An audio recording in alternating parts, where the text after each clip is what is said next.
We wanted to be downtown Springfield. That was number one.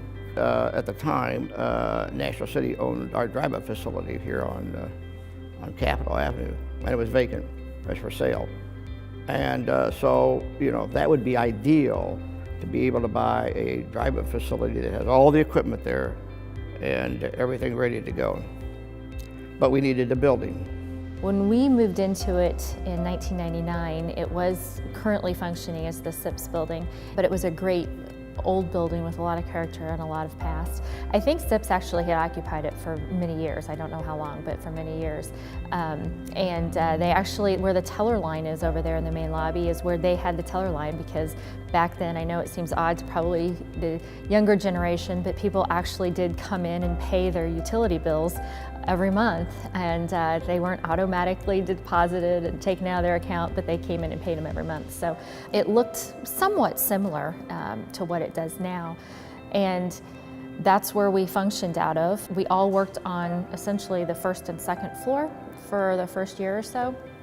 I actually sat right there I sat right where the waiting room is in the big window. We had initially no bank customers because essentially we started from nothing. So there were no customers coming in. We had to open all the accounts to create customers.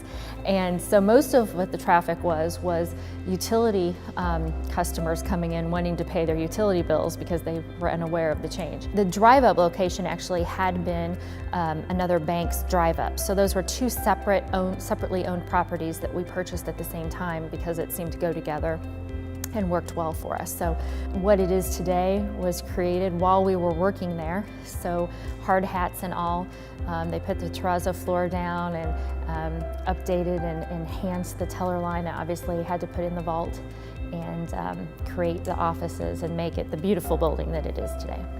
I think it just tells the story of what a close-knit family become as you create something together as a group. We felt it made a clear and clairvoyant point that we're here, we want to serve the state, we want to be where the state capitol is, and yes, we're going to open branches on the west side, the north side, south side, but we want to make sure that we serve the needs of the downtown of the city.